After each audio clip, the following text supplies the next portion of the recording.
అందరికీ నమస్కారం. శుభ సాయంత్రం. నేను మీ అన్నపూర్ణ. రేపు ఒక విశేషం ఉంది. ఆ విశేషాన్ని తెలియజేయడానికే నేను ఇలా మీ ముందుకు రావటం జరిగింది. అది ఏమంటే రేపు వైశాఖ బహుళ చవితి.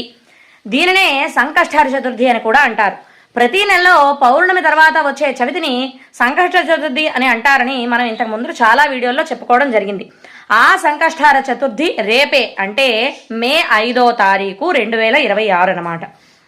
ఈ సంకష్టహర చతుర్థి ప్రతి నెలలో వచ్చే సంకష్టహర చతుర్థుల కన్నా చాలా విశేషమైనది. ఎందుకంటే దీనినే అంగారక సంకష్టహర చతుర్థి అని కూడా అంటారు.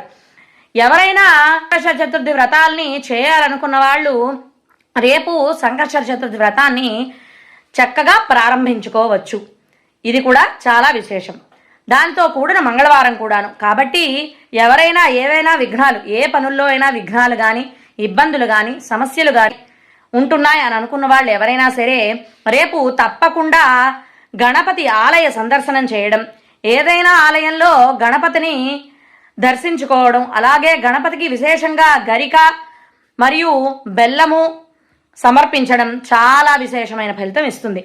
కాబట్టి ఇంకా వీలైన వాళ్ళు ఇంట్లో గణపతిని విశేషంగా ఆరాధించడం, గణపతికి సంబంధించిన అష్టోత్తరాల్ని స్తోత్రాల్ని పఠించడం కూడా ఇంకా విశేషమైన ఫలితం ఇస్తుంది. కాబట్టి అందరూ కూడా ఈ వీడియోని సద్వినియోగం చేసుకుని ఆ గణపతి కృపకు పాత్రలు అవుతారని కోరుకుంటున్నాను. అలాగే నన్ను, నా ఛానల్ని లైక్ చేసి, షేర్ చేసి, సబ్స్క్రైబ్ చేసి సపోర్ట్ చేస్తారని మనస్ఫూర్తిగా ఆశిస్తూ కోరుకుంటున్నాను. ధన్యవాదాలు. నమస్కారం. నేను మీ అన్నపూర్ణ.